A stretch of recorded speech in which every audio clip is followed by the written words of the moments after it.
Minnesota is known as the land of 10,000 lakes. In the southwest corner of this state, on the shores of one of those lakes, is the city of Worthington. This small city of 12,000 people might look a lot like many other Midwestern cities at first glance. Churches, schools, parks, and an old downtown street lined with businesses. A closer look at those businesses, however, begins to reveal a story that makes Worthington very different from other Midwestern cities.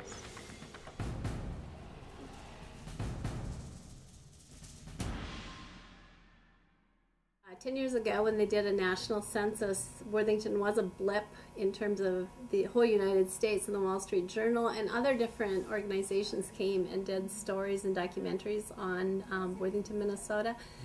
I think it's just kind of neat because we're small enough. We don't have different areas where, you know, we have everybody kind of mixes throughout the whole community.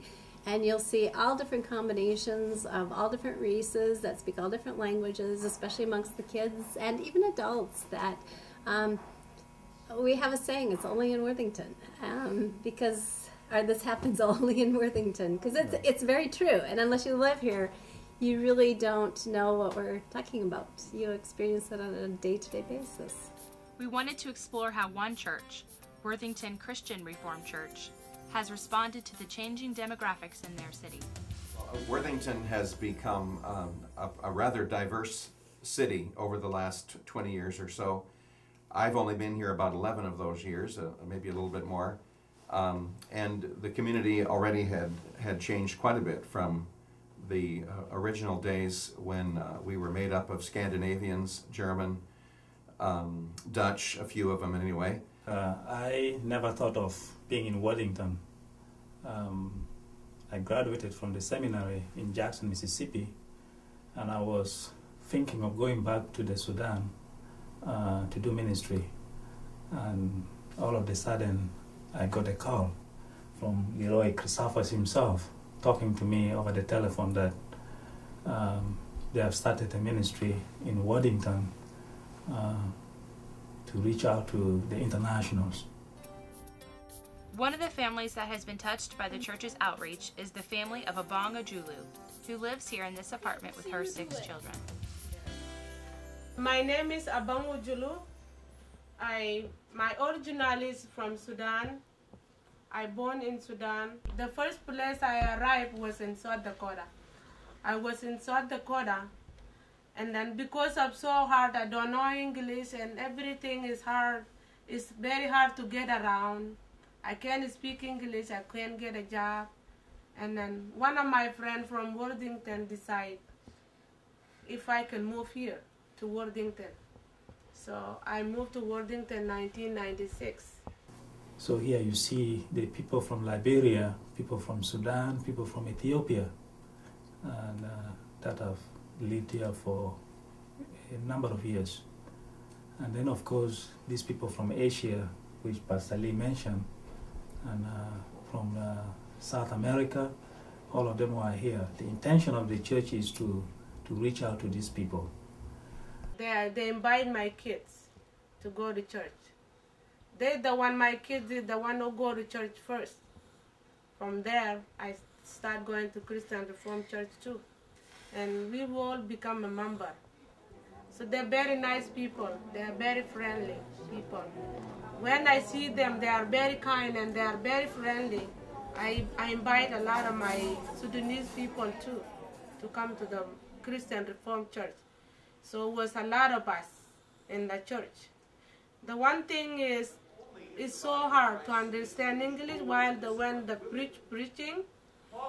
Because of that, Pastor Leroy is concerned about people a lot. And then they try to bring Sudanese pastor for us, we can get help. And then that's why they find Pastor Andrew. So the Christian Reform, it did good. Even my family now, they be sent to school, Christian school. From kindergarten to 8th grade, they attend here. Even if they want to continue more, they will be sending them wherever their high school is. It's good for a Christian member to attend school, and at home they all hear the same thing. They can go to church, hear the same thing. They go to school, hear the same thing. They come home, hear the same. It's been helpful for me. Here at Worthington Christian School, we have 54 students in our kindergarten through grade 8. We also have a preschool on site that we have 60 students that come in a 3 different class rotation period. Many of our students come from a lot of different races. You will find a lot of different nationalities and international students here. We have students from Ethiopia, from Sudan, from Laos, from parts of Mexico, and so just a great variety that have come into our school. I would say about 1/3 of our students are international in the K through 8 program. We definitely can see successes here at Worthington Christian with some of our past graduates. We have students who have gone on to do great things. We see that a lot of our students are now, of our international students, they're graduating from high school. They are going on to college. Keys to success here at Worthington Christian for incorporating international students into your education program is just to keep an open mind. The students come, they will come with so many different levels of learning. Some of them may have no English at all, some of them may have limited, some of them may have fluent, but you know, we are called to serve. We are called to open our doors, and we are called to teach these children, and it doesn't matter what race, what country, what nationality. I would encourage everyone just to have an open door policy.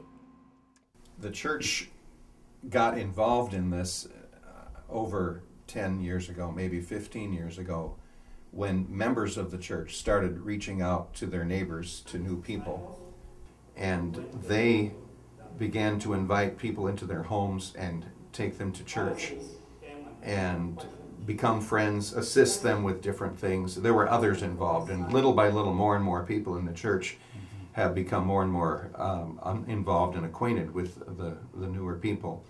And so a lot of friendships have been forged over the years. How our hearts opened up was when we first moved to Worthington, it was mostly Laotians. Then we had a big influx of Hispanics, and then it was starting to be the Sudanese culture. And we have 3 children, and our youngest little girl is just that kind of person that likes to mother and care for kids. And this Piau's oldest sister, Martha, was then in the 1st grade, and they lived down in the apartments. Because of where we live, there's apartment complexes down north of us and then down south of us. And there's a lot of minority families because so many people moving into town, and many are single parent people. And that's how we met Martha. And ever since that, Emily took her under her wing, and they kind of became our family. And in our church, it's kind of progressed to each family, or the ones that really were concerned, would each kind of almost take a family. Not that you could do everything for them, because you can't, but you started to connect to them a little bit and try to meet their needs and just be the hands of Jesus. I met Emily Prince in 1st grade, and like one day she said that I could like stay overnight, or like my mom asked her if like I can stay here because I didn't want to go to the cities. And ever since then, I've just been coming back. The Princes mean so much to me. They helped me with everything. Like they were the ones that like introduced me like to church and stuff, and they've helped me with a lot, like church and like sports and everything. They're always there for me. My name is Sarah Cham, and I was born in Nairobi, Kenya, in a refugee camp on April 24th, 1993. And my mom's from Sudan, and I'm from the Anuak tribe. And we left Sudan because of the Civil War. Well, when I was 5, I actually met a woman by accident. I went to the wrong school. That's the week when she brought me to church. That was the first time I went to church here in Worthington. And ever since then, now I'm 16, she's been a huge part of my life. She comes to my basketball games, my cross-country meets, my track meets. She brings me to church. Actually, now I'm living with her because my mom lived in Worthington when I was in 8th grade, and then she got a job offer in Austin, Minnesota. I mean, we have 2 African kids that live with us, Odie and Sarah. Their mom wants them to succeed in the U.S. and the U.S. system. So they're African and they're also American. And they've lived with us for 3 years, but Sarah has been by us for a long time. Many years ago, my wife and I was asked to help an individual out with, I can't remember if it was either furniture or some paperwork, and so we said sure, and so we went and helped them, and it expanded to other people, and as people come to Worthington, we got involved with the different individuals. One of the people that I remember first, she needed some help, and we was there filling out papers. Another family, we helped out. We helped them buy a house, and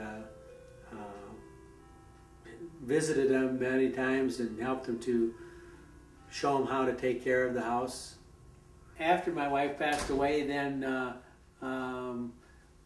during the funeral process, a lot of the Ethiopian people came to the funeral and to visit with me.